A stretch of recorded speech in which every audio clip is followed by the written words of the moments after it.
Tudo bom, amigos terceiranistas? Vamos embora. Vamos continuar a Segunda Guerra Mundial. Vamos dar uma geral nas causas da Segunda Guerra Mundial, né? E seguir em frente. Vamos lá. Bom, a gente viu que quando terminou a Primeira Guerra Mundial, a Alemanha foi humilhada. Isso vai desenvolver uma vontade, um desejo de revanche, de vingança por parte do povo alemão contra os vencedores da guerra, a França e a Inglaterra, que humilharam o povo alemão. Muito bem. Ao mesmo tempo, os Estados Unidos aparecem como uma grande potência depois dessa guerra. Do outro lado do mundo, o Japão, que vinha desde a Revolução Meiji, tá lembrado? 1869, avançando do ponto de vista educacional, do ponto de vista técnico e agora do ponto de vista bélico, também estava se tornando uma grande potência militar no lado do Oceano Pacífico. O que mais que a gente tem? Os anos 20 são os anos de desenvolvimento das doutrinas totalitaristas, os vários tipos de fascismos, que, entre outras coisas, pregava o anticomunismo, o militarismo, o belicismo, o imperialismo, domínio de regiões. Não é isso? Então, tudo se preparava para uma guerra. Em 1929, veio o crack da Bolsa de Valores em Nova York. Aí o que aconteceu? O sistema capitalista desabou. Para que serviu isso? Entre outras coisas, para alimentar ódios. Porque o crack da Bolsa de Valores foi seguido por um período de queda econômica. É a chamada Grande Depressão. Isso significa desemprego. E desemprego significa pobreza. E pobreza leva a miséria. E a miséria leva a fome. Então, pelo mundo todo, lembre que começou nos Estados Unidos, que era a maior potência econômica do mundo. Ora, se a maior potência do mundo entrou pelo cano, você imagine as economias periféricas. Então, a situação ficou muito ruim. E quando a situação está ruim, os radicalistas, os radicais, não é? Aqueles que pregam, não é? Ideias as mais absurdas, passam a ter ouvintes. E o nazismo, o fascismo, os totalitarismos tinham a promessa de vamos sair desse caos, vamos crescer outra vez, mas é preciso reduzir os direitos, é preciso acabar com a democracia. Lembra da frase de Mussolini? A democracia é um cadáver insepulto. Ou seja, a democracia é algo que morreu e esqueceu de deitar. Então, essa era a visão. Foi a democracia que nos levou à Grande Depressão, ao crack, a essa situação. Então, só com um governo forte, nacionalista, que nós seremos um país respeitável. Isso circulava na Itália, isso circulava na Alemanha, em todo canto isso aparecia. Lembre que o Brasil também vai ter ditadura, não é? Getúlio Vargas, o Estado Novo. Alguém vai dizer, mas espera aí, Alves, quando a Primeira Guerra Mundial terminou, foi criada a Liga das Nações, ou Sociedade das Nações, é a mesma coisa. Uma organização internacional que deveria impedir uma nova guerra. Você disse bem, deveria impedir. E não impediu por quê? Primeiro porque a Liga das Nações, quando foi criada, deveria ter a participação de todas as potências. Alguns países ficaram de fora, inclusive os Estados Unidos. Ninguém dos que perdeu a guerra poderia participar. Alemanha, Áustria, Turquia ficaram de fora. A Rússia, que tinha se tornado comunista, não é? Também ficou de fora. Resultado, a Liga das Nações não tinha força e representatividade. Além disso, a Inglaterra e a França se recusavam a aceitar qualquer determinação da Liga das Nações que viesse de encontro, né? Ou seja, peitasse, obstaculasse, criasse dificuldades para os interesses neocolonialistas dessas potências. A Itália também disse que não iria obedecer a determinações que impedissem o seu crescimento territorial. Pronto.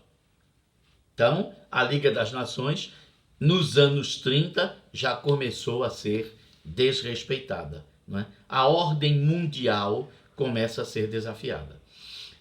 Com a chegada de Hitler ao poder, 1933, Hitler começa com um discurso anticomunista e diz às nações do mundo, um recado especial à França e à Inglaterra: a Alemanha está no meio da Europa.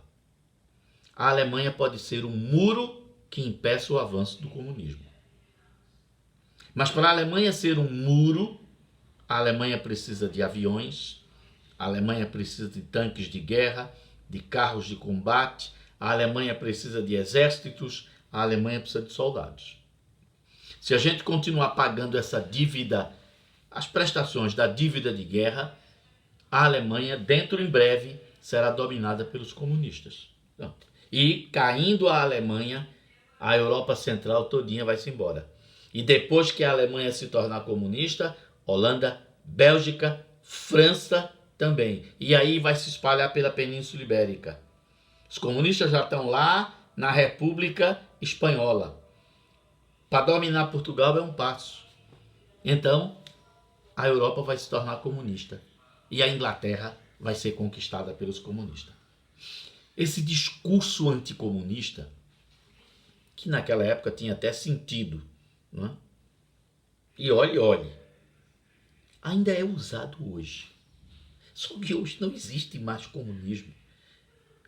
Os únicos países oficialmente comunistas são a China, que de comunista só tem o nome, porque é governada pelo Partido Comunista, mas é o país mais capitalista que existe no mundo, mais monstruosamente capitalista que existe no mundo.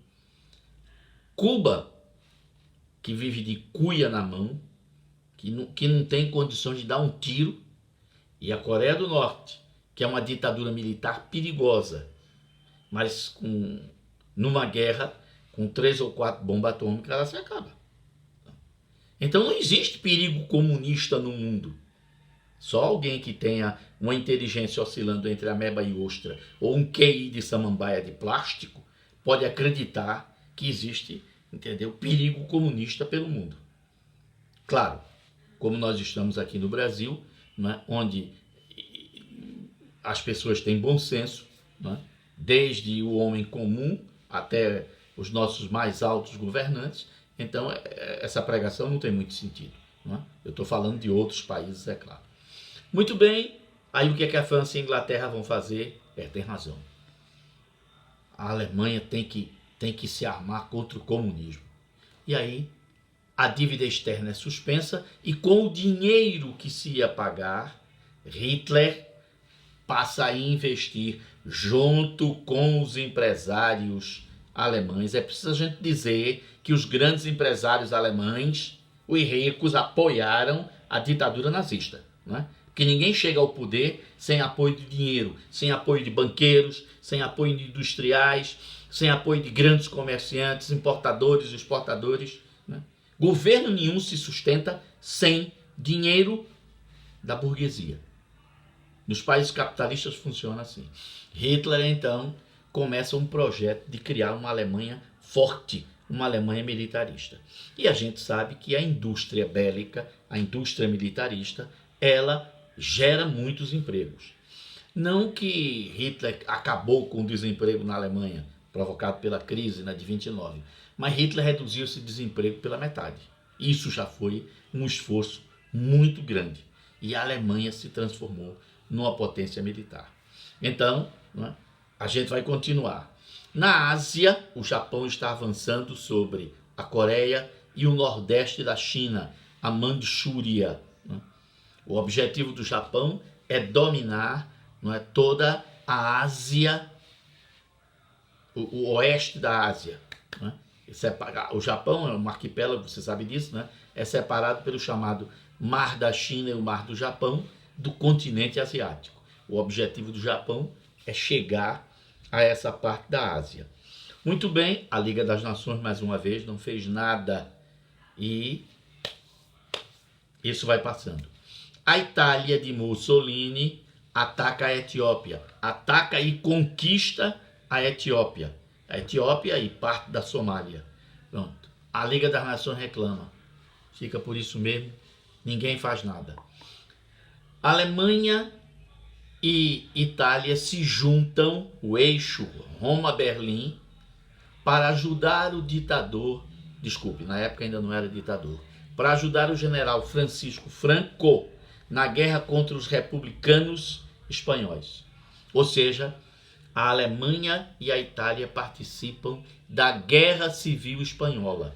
Lembre que semana passada a gente fez, né, uma aula específica sobre a Guerra Civil Espanhola, né?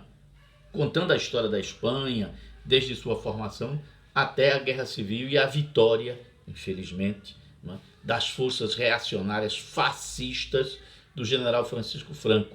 Inclusive dissemos que ele, com Salazar, né, mantiveram essa ditadura ao longo da segunda metade do século XX, até 1975, né, essas ditaduras perduraram. Muito bem, aí a gente viu a Alemanha começando a colocar em prática o que até então era teoria.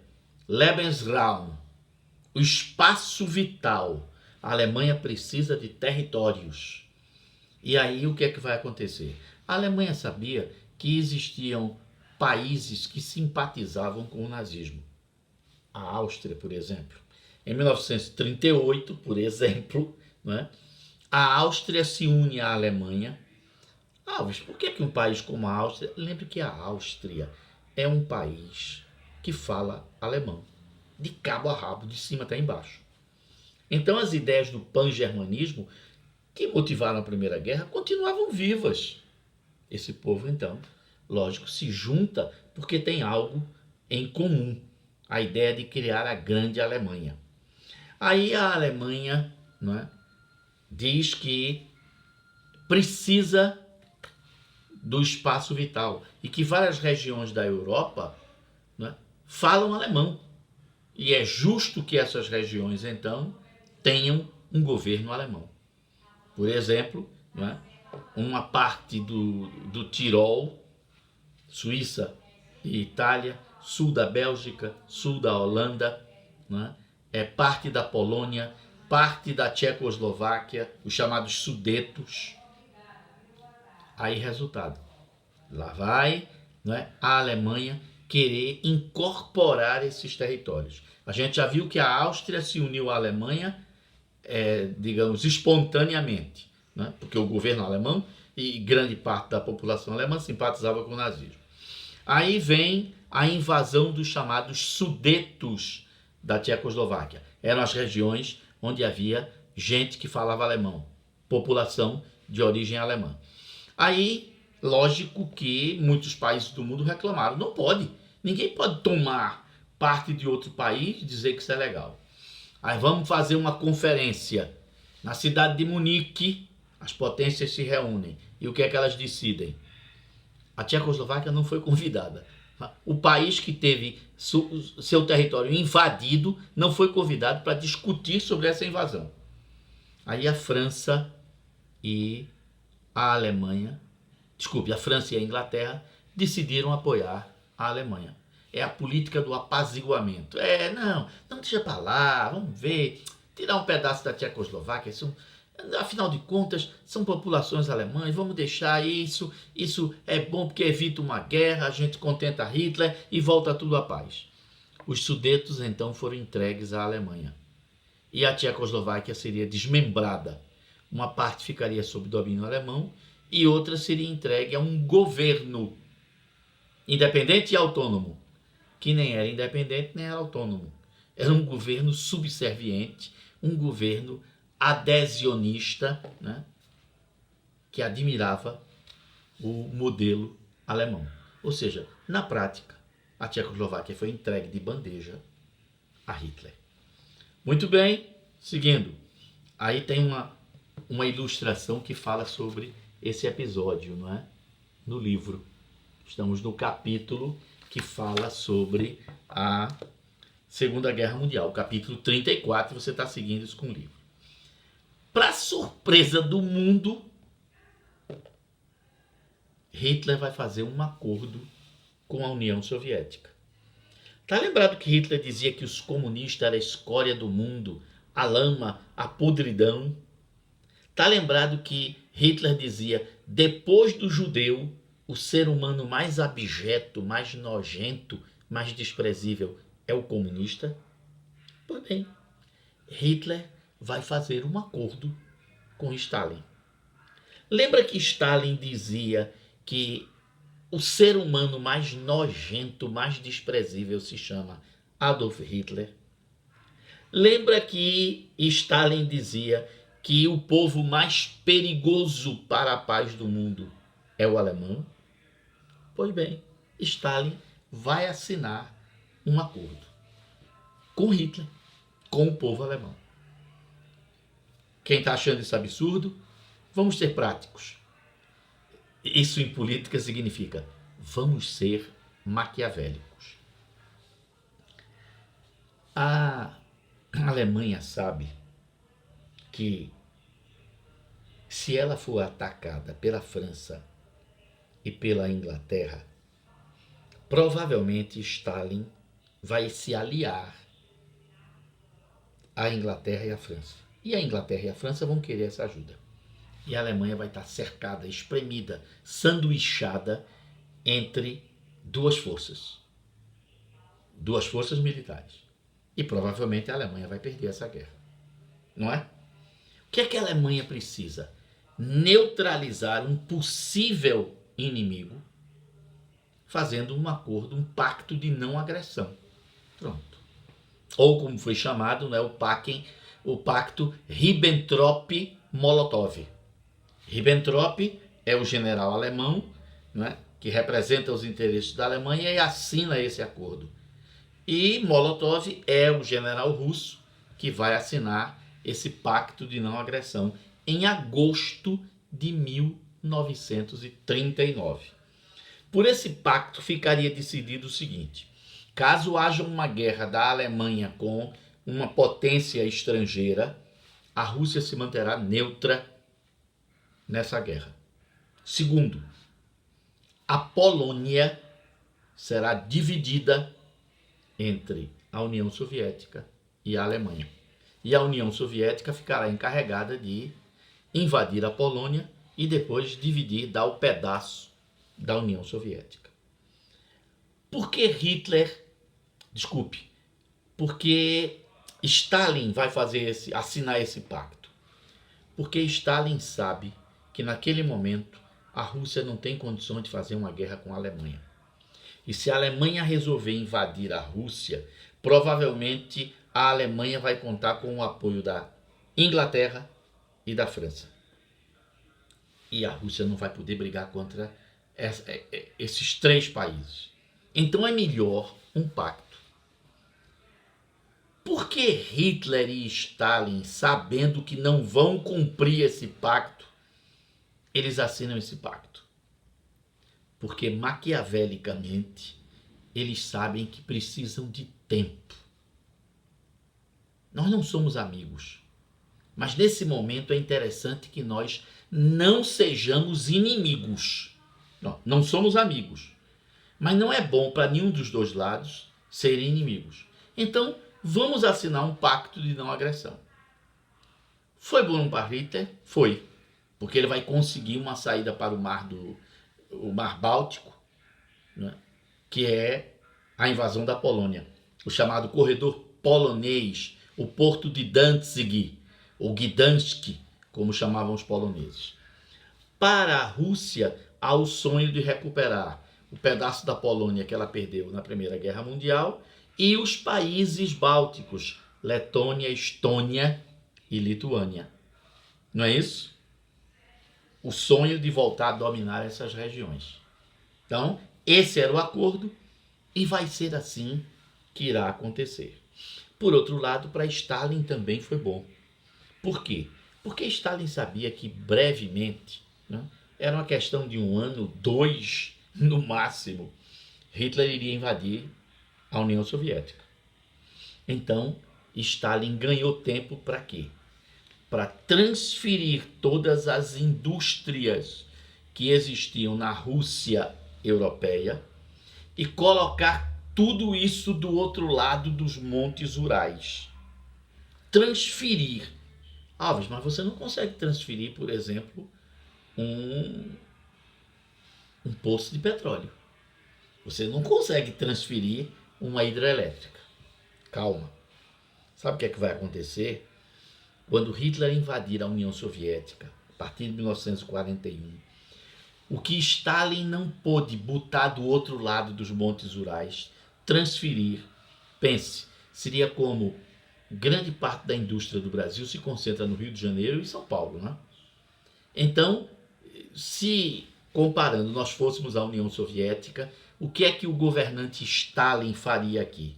Ele ia transferir as indústrias do Rio e de São Paulo para o interior de Minas Gerais e para Goiás e Mato Grosso do Sul. Tirar isso do Oceano Atlântico, comparando com a Alemanha, né? Fazendo fronteira. É transferir para longe, para impedir o inimigo de dominar isso. E aquilo que eu não posso transportar?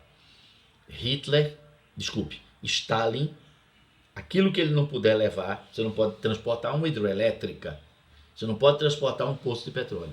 O que fez Stalin, então, vai destruir aquilo que ele não puder levar. Ele vai dinamitar as hidrelétricas, para que aquelas hidrelétricas não sirvam ao invasor. Vai tocar fogo nos poços de petróleo, para que os alemães não possam usar os poços de petróleo. Mas muito bem. 1º de setembro de 1939. A Alemanha com os seus tanques de guerra, as Panzerdivisionen. A Alemanha com a sua aviação militar, aviação de guerra, a chamada Luftwaffe.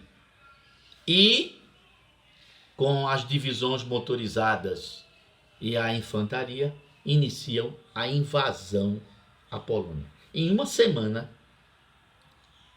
a capital da Polônia, Varsóvia, vai ser conquistada. Em uma semana. Essa guerra rápida, de grande movimentação, que começa com os aviões bombardeando os pontos militares do inimigo. Depois os tanques de guerra dinamitando o que sobrou. E por último, a infantaria só para matar e fazer prisioneiros.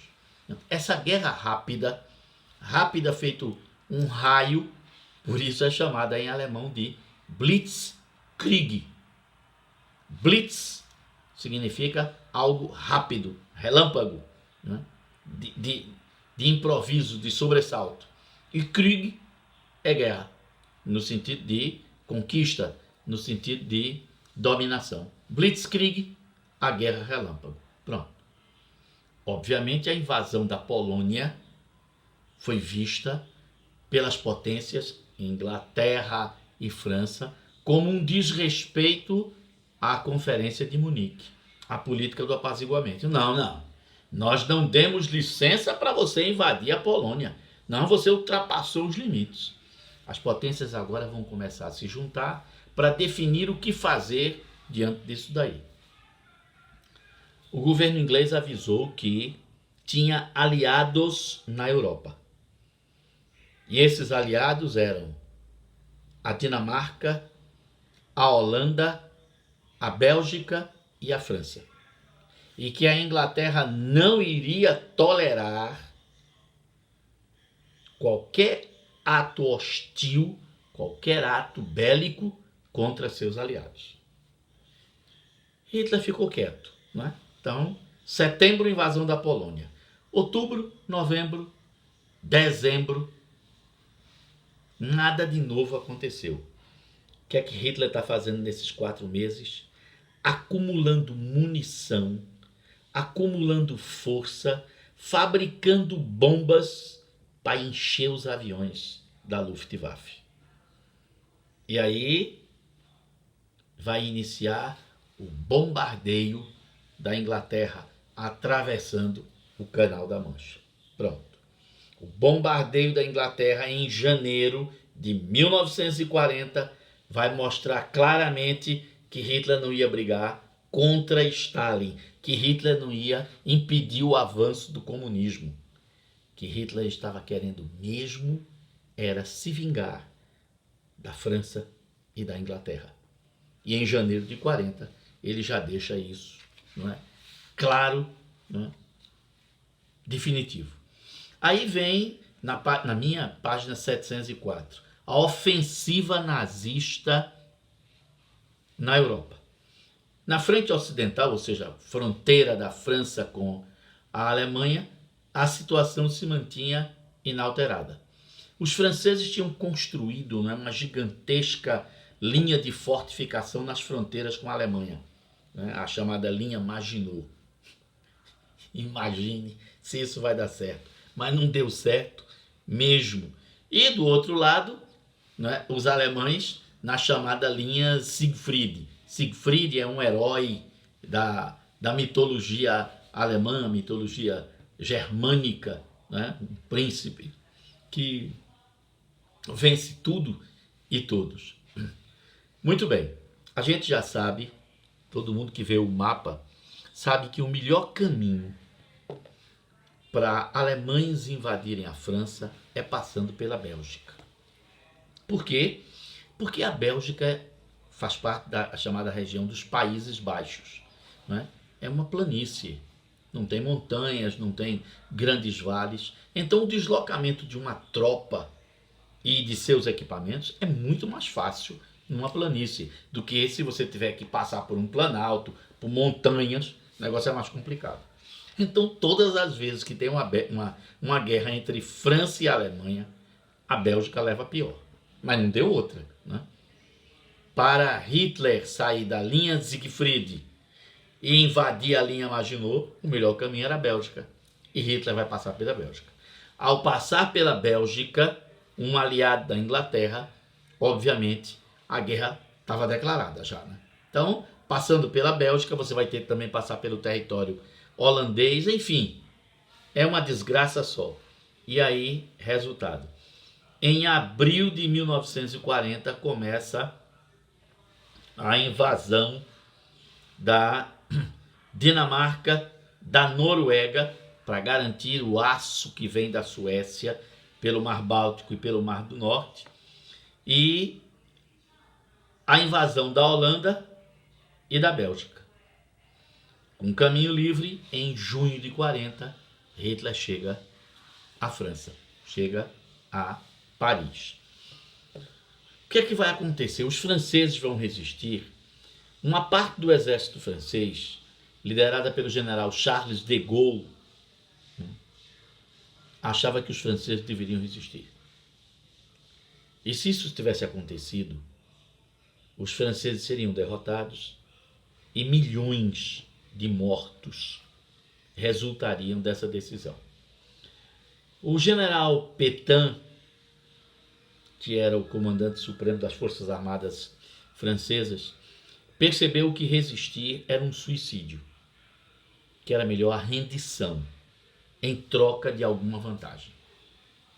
Muita gente ficou decepcionada com Pétain, que era herói da Primeira Guerra Mundial. A França se render, é melhor morrer de pé do que se render. Pétain diz que é melhor a gente ficar de pé e pensar na vingança depois. Agora, lutar contra a Alemanha agora seria uma besteira muito grande.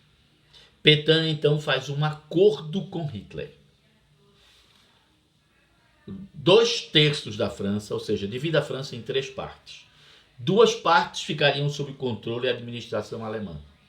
E uma parte da França, na verdade o sudeste e o sul da França, ficariam com a chamada França Livre, ou França Autônoma, com um governo próprio, e o Marechal Pétain seria o presidente dessa França livre, mas subjugada, né, pelo poder alemão. Né? Muitos franceses não aceitaram isso. Muitos, não só militares, civis também, não suportavam essa humilhação de um país se render, a grande França de Napoleão, se render diante do cabo. Lembre-se que Hitler foi cabo na Primeira Guerra Mundial. O cabo Adolf Hitler. E aí esse povo criou um grupo que para os alemães era um grupo terrorista. Né? Para os franceses era um grupo de nacionalistas. A chamada La Résistance Française, a resistência francesa. Eram pessoas que trabalhavam, faziam tudo para acabar com o domínio nazista. Gente de todas as idades. Um menino numa bicicleta, cheio de jornais. Jornal, olha o jornal do dia, atenção, jornal, as notícias. Aí, um alemão, junto com os companheiros, sentado numa mesa, num restaurante, numa cervejaria. Manda o jornal aí, menino. Aí o menino pegava um jornal e dentro do jornal tinha uma granada. O menino então pegava o jornal, puxava o pino da granada, o jornal, monsieur, e jogava o jornal com uma granada amarrada dentro. Pá! Quando o soldado nazista segurava o jornal, era o tempo exato, não é? 10, 12 segundos e a granada explodia. Pá! A essa altura o menino da bicicleta já tinha ido embora. A velhinha vendendo flores. Chegavam os soldados sentados numa mesa. Flor, senhor, por favor, monsieur, flor. Não, velho, não quero não. Aí a velhinha se retirava. Mas coitada, a velhinha, tão velhinha, esquecida. Aí deixava uma cestinha de flores numa mesa perto dos soldados. Ou embaixo da mesa. A cestinha com bombas. A velhinha dobrava a esquina. Pá! A cestinha de flores explodia e voava alemão por todo lado. Prostitutas francesas convidavam soldados alemães para uma noitada e eles eram degolados. A resistência francesa agia em todo canto, dentro de teatros, cinemas, bares, em praça pública. A vida de um soldado alemão dentro da França ocupada era um desespero, porque você podia ser atacado a qualquer momento por um membro da resistência francesa. Aí o livro fala agora sobre a Batalha da Inglaterra. Né? Os aviões da Luftwaffe no ar. A partir de setembro de 40, janeiro já teve bombardeio. A partir de setembro os bombardeios vão se tornar para arrombar. É a chamada Batalha da Inglaterra. Né? Que os pilotos ingleses conseguiram deter. Mas grande parte de Londres e das cidades do sul da Grã-Bretanha ficaram, né, arrasadas com tanta bomba. Mas a Inglaterra não foi invadida. Não é? A Alemanha vai então invadir a Hungria, a Romênia e a Bulgária. A Iugoslávia e a Grécia resistiam, mas a Itália, junto com a Alemanha, invadiram essas regiões. A Iugoslávia, a Península Balcânica, né, para controlar essa região. Pronto. Dominando toda a Europa Oriental, restava agora invadir a União Soviética. Né? E Hitler sabia que isso ia acontecer.